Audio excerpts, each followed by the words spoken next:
Good morning and welcome to the November 15th, 2021 edition of the National Newspaper Publishers Association's Let It Be Known. The Kyle Rittenhouse trial in Wisconsin is headed to the jury today, and not far behind it is the case of the three men who shot and killed Ahmaud Arbery in Georgia. But troublesome actions by the judge in the Rittenhouse case and the lack of Black jurors and apparently decorum in the trial of the McMichael duo and their co-defendant have many raging mad, and again pointing out how much different American justice looks when the defendants are not individuals of color. All of that and more this morning on the National Newspaper Publishers Association's Let It Be Known broadcast.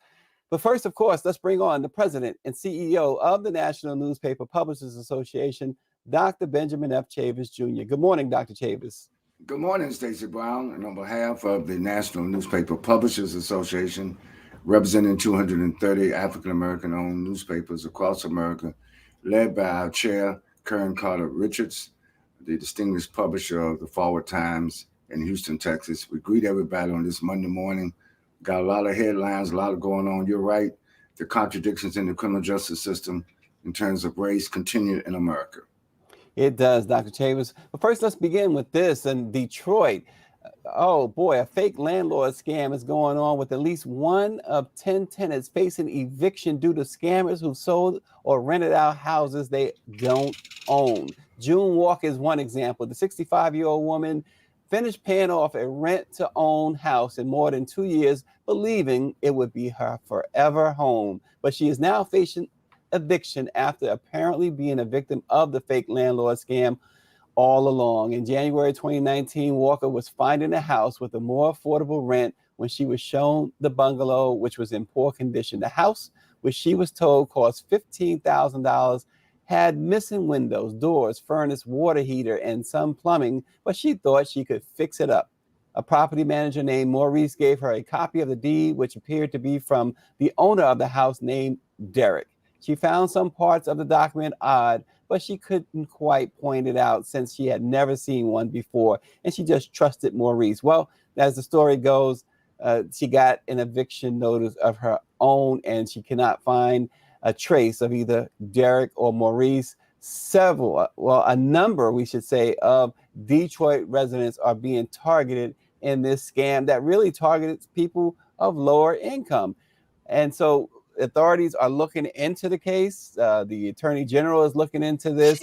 And I tell you, Dr. Chavis, it's another way in which the poor and disenfranchised is being further taken advantage of. Well, yeah, and I'm glad we're bringing this to light because I suspect this is not only going on in Detroit, but around the United States where people who live in poverty, who are entrapped in poverty, are further taken advantage of by hustlers and by people. And unfortunately, sometimes these people who take advantage of our people are from our own community, from our own race. So, I tell people all the time, evil comes in all colors. Yeah, how about that? Don't mean to laugh, but I appreciate that analogy. That's for sure. Dr. Chavis, also today, Representative Karen Bass says she hopes that the Biden administration isn't forced to intervene on the sky-high gas prices in California, which she says is averaging about $5 per gallon. The representative who is running for mayor of Los Angeles says something needs to be done quickly. The Congresswoman and mayoral candidate will meet with the publishers of the National Newspaper Publishers Association later today, and she'll also join us right here tomorrow morning on Let It Be Known. But something certainly needs to be done for our citizens in California, because that $5, Dr. Chavis? Exactly. Stacey, let everybody know watching. What time we should be on with the Black Press today? It'll be 2 p.m. Eastern time. Very good. 2 p.m. Right Eastern here. time. Oh, yeah, you can catch it on Black Press USA on Facebook, on Twitter at Black Press USA, and YouTube, Black Press USA TV. And also, again, don't forget, we're going to have the Congresswoman here tomorrow morning as well on Let It Be Known, 7:30 a.m. Eastern live. So we're looking forward to a robust conversation with the mayoral candidate of Los Angeles, why she's running for mayor of Los Angeles, and what's going to happen to Congress. There's a lot going on, Dr. Chavis. We intend to cover with Congresswoman Karen Bass out of California. Absolutely. And I don't know if the viewers saw it yesterday. We had Cedric Richmond, they broadcast on public broadcasting. Stacy, you were with me. We were inside the White House and we interviewed the senior and got a full perspective of the Biden-Harris administration, the progress that's been made, the challenges that still remain. And this week is going to be another historic week before the Congress as they attempt to get Build Back Better passed. Yeah, absolutely. And speaking of that, today is the day that the president will sign the bipartisan infrastructure bill legislation. Right. Yes, he will. And Republicans who will be there have been threatened. Some of the Republicans that voted for the bill have their lives threatened, members of their families threatened. And this shows you the extent to which our democracy is slipping into monarchy based on the after effects of Donald Trump losing the election. And I think that here we are at the end of 2021, getting ready to go into 2022, and people who work in a bipartisan way have their life threatened. So I'm glad that President Biden is going on with the signing ceremony, despite all the threats to both Democrats and Republicans from extreme right-wing white supremacists. Yeah, we've never seen anything like this before in American politics, certainly in modern day American politics. Dr. Chavis, what's on the minds of most is those two trials, one in Wisconsin, the Kyle Rittenhouse trial, and the other one in Georgia, the men who killed Ahmaud Arbery. Today, we talk with attorney Robert Tarver and attorney Murtaza Khwaja, the executive director of the Council on American Islamic Relations in Georgia. Good morning, attorney Tarver and attorney Khwaja. Good morning. Good morning. Thank you for having us on. Good morning. Welcome to the Black Press of America.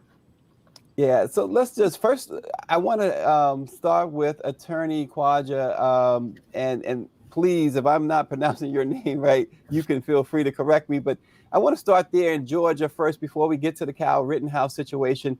You're down in Georgia. I know CARE, the Council on American Islamic Relations, has put out some statements at various points during this process.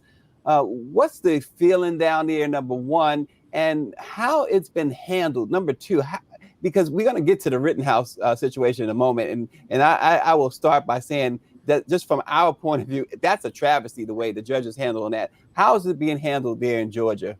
It's a travesty down here as well, Stacy.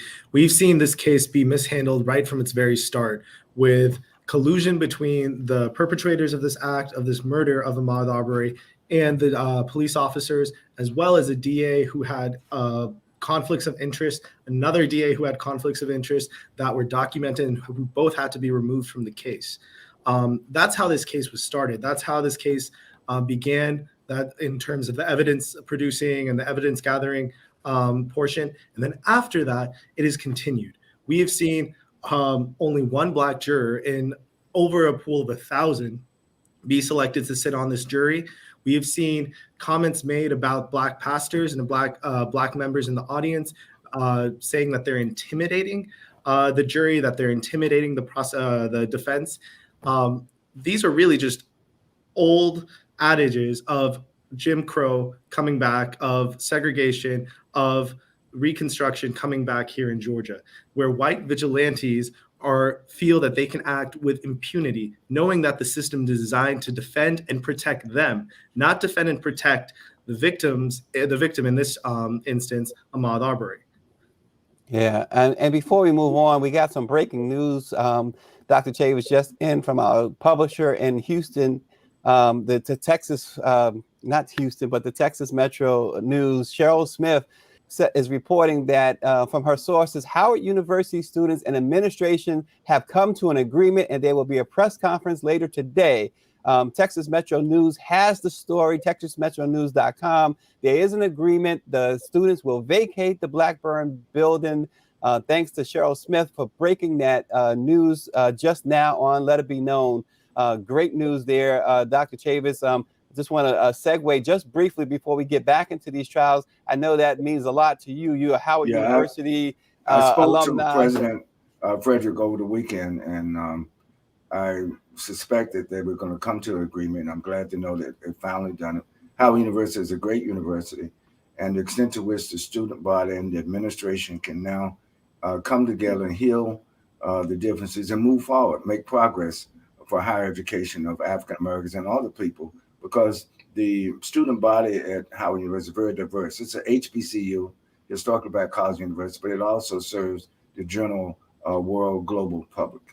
Yeah, and thank you, Cheryl Smith. Texas Metro News, read about it. She's got it first, texasmetronews.com. Cheryl Smith, the publisher of Texas Metro News. Great breaking news. We like this kind of news. That's been a black eye for 33 days, and it's finally ending. But let's go back we'll have more on that this week on Let It Be Known. Perhaps we'll be able to be joined by Cheryl Smith to talk more about that this week. Attorney Tarver, I want to switch over before we go back. We're going to go back and forth here a little bit because both cases are really interesting. We have seen such a performance, and yeah, I dare say performance by Kyle Rittenhouse, but not just by Kyle Rittenhouse, but by the judge in the Kyle Rittenhouse case. I mean, it seems like Kyle Rittenhouse might as well call him granddad. That's a very interesting observation. But I will tell you this, in all my years of practice, I've never seen anything like the behavior of this judge in this type of case. Remember, this is a homicide case, a murder case, first degree, the most serious case that you could get. And you have a judge behaving with such a cavalier attitude. I mean, I've gone into courtrooms and my phone has gone off and I've darn near been sanctioned by judges. This is a judge who has his phone actually operating in the courtroom.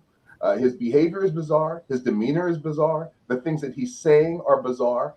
And the main thing that you have to be very careful of as a judge, and the canons of judicial performance will tell you this, that you have to make sure that there is not the impression that you are favoring one side or another. And that's where this judge has stepped over the line repeatedly. And you mentioned his cell phone going off. From reports say that the ringtone on it is MAGA based, Make America Great Again based. Can you talk about that? Do you know anything about that? It's a song that's played has been played at Trump rallies. It's just a song, but the bottom line is, quite frankly, as we say, music is the cultural vanguard of a society. So whatever music you're listening to tends to show where your heart is. And it's unfortunate for him, number one, that we even had to hear that. That should not have even gone off in a courtroom. But secondarily, it kind of shows that this judge is very, very opinionated as to where he stands on certain issues. You don't put things like that on your phone as just, accidentally. So I think there's a huge problem with the way that he's comported himself. I think there's a huge problem with where his mindset is. You could just tell by his behavior where his mindset is. Great question from a member of our audience, and both of you attorneys can respond to this if you like. Angela Connolly says, when does an accused murderer stand over a judge to view evidence? As we saw that plainly here. Look, most of my accused murderer clients hardly can get out of a chair, quite frankly, because you have security concerns in a courtroom. You're not supposed to approach a judge. You're not supposed to approach a jury. None of that is supposed to happen. As you said, this young man is being treated as if he's a member of the family. He can go wherever he wants, however he wants, whenever he wants, and the judge seems to address him in the same way. Again, what's the impression that the jury's getting with all this? The impression the jury's getting is that he's harmless. He's just like their children. He's in the situation that he shouldn't be in, and that's improper. Well, the jury gets the case today in the Kyle Rittenhouse trial. I think we have a couple of clips too. I just want everyone's reaction to this. We've all seen it.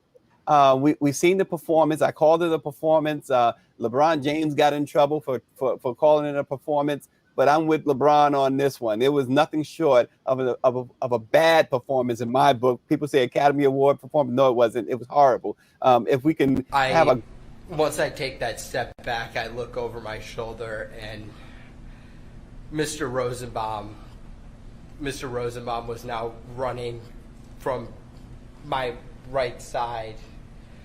And I was cornered from in front of me with Mr. Zeminski, and there were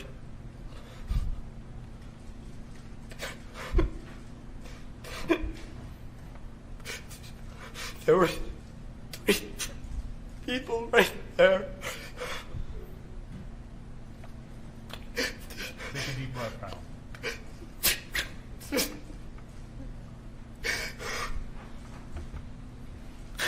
That's what I.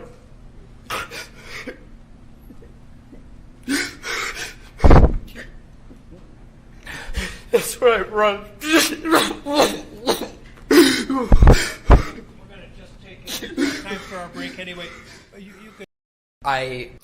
Something to note here. There's several things to note here.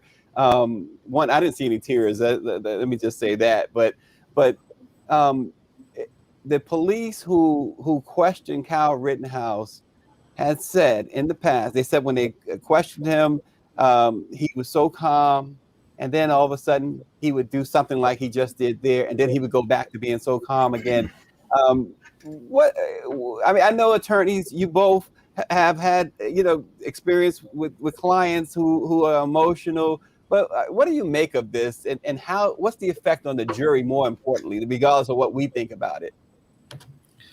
The first, we tell our clients, you want your story to be emotional. You want your story, you want to convey the emotion you're feeling from your story to the jury. So when you see this, you know what impact this is going to have on the jury. Not to go into question whether or not the tears are real or whether the feelings are real or not, but there was no attempt to stop or mask what he was feeling. There was no attempt to actually take the time to compose himself. It was very much done in a theatrical manner, like you as you described, and it's done very intentionally to get at a response from the jury, to make a client or an accused or a defendant seem more sympathetic, or make the jury more sympathetic to an accused like that when you show that emotional side. Yeah, it's so incredible what's been going on here. You have Judge Schroeder, at the beginning of the trial saying that these people that Rittenhouse killed cannot be called victims. He said you can call them either arsonists, rioters, or looters, but you can't call them victims. Now we have 2 distinguished attorneys on this panel this morning, and I really want you guys to answer. Really, have you ever heard of that before? Have you ever had a trial or seen a trial in which there were homicide victims who could not be called victims? Well, I got to tell you the truth. I have made that motion for 20 or something years on behalf of my clients. I've always said that in a criminal case, I've tried to get judges to say that they should not be called victims. That's what we do as criminal defense attorneys. I can't blame these attorneys for asking it, but I got to tell you, in 20 something years, I've never had it granted on either the federal or the state level for a number of different reasons. I never would expect a judge to do that. So it's bizarre, and it almost sends a message and a tone as to where this judge is steering this particular trial. Here's the problem. Judges, by their conduct, have the ability to steer a trial because they are the authority figure in the courtroom. And when jurors walk in, they know that everything that's controlled in that courtroom, everything that happens, goes through that judge. It's almost like the head of the household. And so if the head of the household looks at a family member, which is the prosecutor, sternly and chews him or her out, then obviously that person has done something wrong. And that's the impression that's left. If the head of the household, who's the judge, favors the client, the defendant, or some other party, then obviously that person is in good standing and the jury gets that message. So that's the danger of a judge like this. Yeah, absolutely. And Attorney Quadra, I want to go back to the Arbery case, the case in which the 3 men who killed him. We talked about the fact that out of 1,000 members of the jury pool, only 1 Black juror was selected. But that's just only one of the problems with this case, isn't it? Yeah, this case has been rife with irregularities from its very start. And it continues. In the courtroom, we have comments again made about Black audience members. But at the end of the day, we are operating in a criminal justice system which is not broken, but it's operating the way that it's intended to, which is to protect white men because it was created by old white men who were slave owners. And it was perpetuated and furthered by other old white men until we are where we are now. And it means to this day, it is not meant to protect and defend people of color, particularly Black people, but it is meant, in fact, to imprison them and incarcerate them. And so the first acknowledgement is there that this criminal justice system is not broken. This isn't a court room that is not operating differently than other courtrooms across America. This is how it's intended to operate. However, that doesn't mean that people should be given exceptional privileges. While we often are representing the people who are accused, we do, as Attorney Tarver mentioned, often make the same arguments because we're trying to protect some of the basic integrities of our criminal justice system, the few that are there. But that does not mean that extrajudicial or extra protection should be afforded to those outside of the Black community or outside of people of color when they're the ones who are accused. And that's what we're seeing in this instance, where we're seeing extraordinary latitude and extraordinary privilege being afforded to these white defendants. Yeah, and Attorney Kwadra, your prognosis as you see it, as it stands right now in the case of the McMichael father and son team and Rowdy Bryant and killing Ahmaud Arbery, if that trial ended at this moment, how do you see it? I would hope again that a jury would find these people guilty, because the evidence is out there, the story is out there, the videos are out there, even their own testimony is damning enough. However, unfortunately, we've seen this time and time again across the country where juries fail to come or fail to be given the resources to come to the correct conclusion of justice here. And so unfortunately, where we stand today, it seems unlikely that we would see a conviction. However, hope remains that potentially this will be a jury which takes or is given the resources and takes the road of justice. Yeah, and again, we're going back and forth here. And Dr. Chavis, I know you want to jump in as well, so yes. I'm going to give you the floor.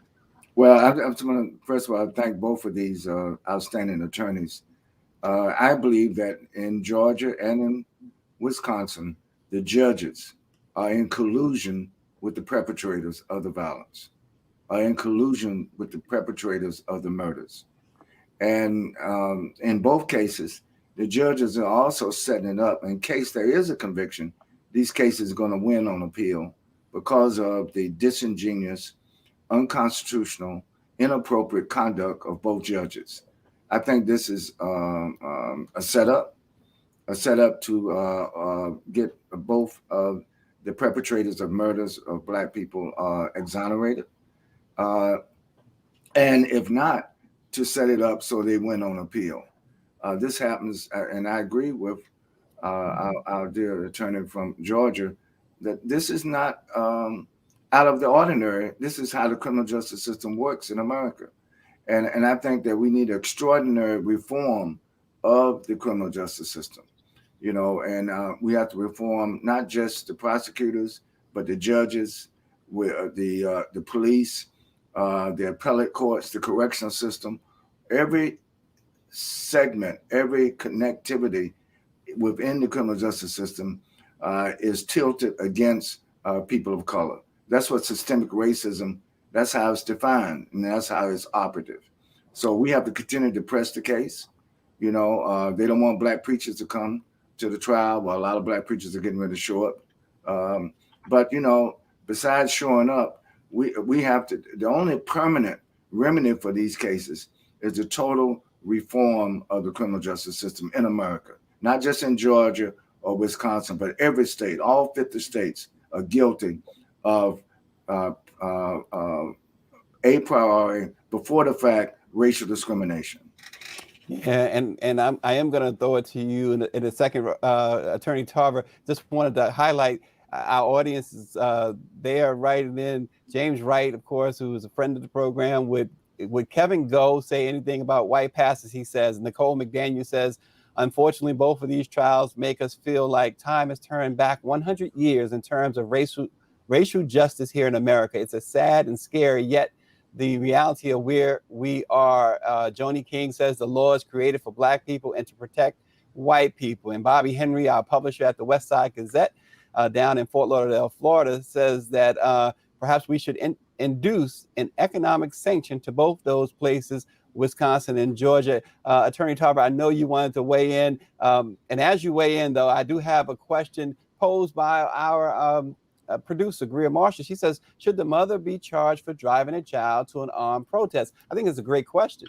Yeah, Attorney Quadra makes a really good point. You cannot ignore history here. The law that allowed them to even say that they're going after Ahmaud Arbery was an 1863 law that was first put into effect to capture fugitive slaves. So that's the construct under which they're operating. Number two, you want to talk about black pastors in the courtroom and they shouldn't be allowed? Years and years in police cases, we've had fraternal unions coming in uniform and sitting in the courtroom, packing the courtrooms, trying to influence juries or trying to intimidate juries from making certain decisions. So this is a historical issue in terms of intimidation and trying to call this. They're trying to reverse that particular trend. But you know what? One of the things that your producer pointed out is something that's really trending these days. And that's the question of how does a mother get to take her adolescent son across state lines with an automatic weapon, which is a federal offense, allow him to be in another state for purposes of something that is not legal and lawful, because he can't defend someone else's property without some sort of property right, and escape prosecution.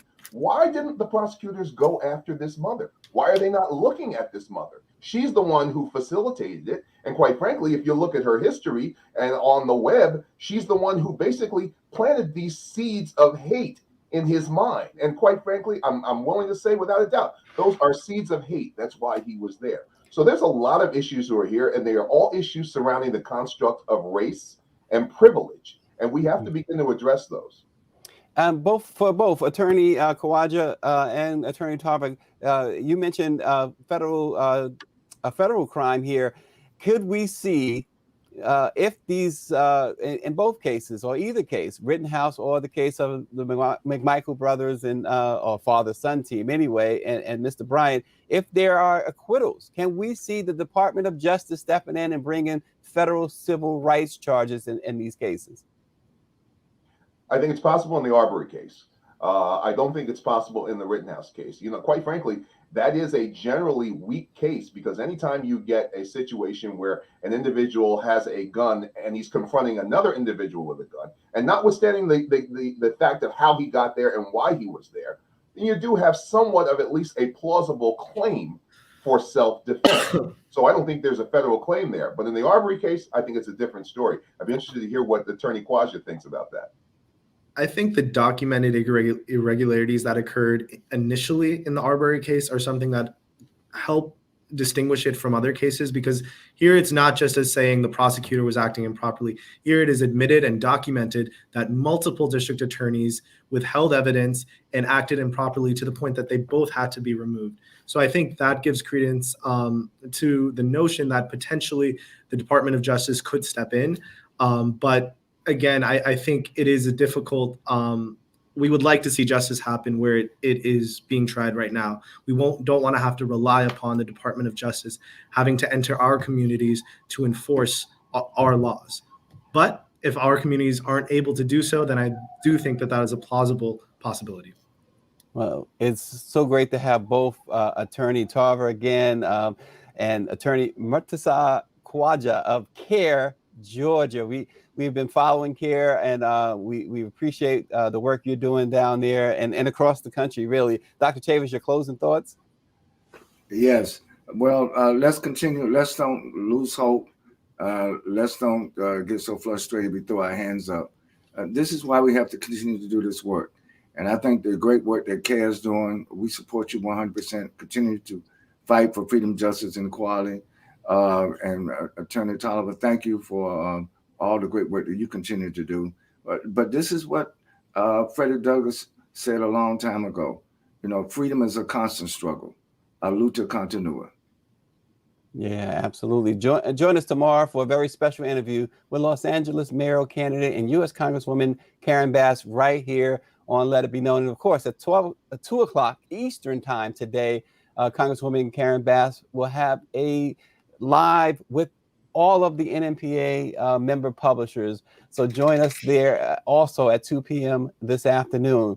Also, the National Newspaper Publishers Association's Midwinter Training Conference kicks off in January on the 19th, actually, and we'll be at the Diplomat Beach Resort in Hollywood, Florida through the 22nd, where the theme is the publishing industry, advancing the Black press of America, reaffirming, engaging, and empowering. We'll bring you more details in days to come on that important conference, but there undoubtedly will be a virtual component, so stay tuned and make plans to participate with this special Black Press of America conference. Thank you everyone for joining us. Thank you to our two distinguished attorneys. We hope to have you both back. We hope you will come back, and we will see you all this afternoon at 2 when we talk with Congresswoman Karen Bass, and then tomorrow morning, a very special interview with the mayoral candidate.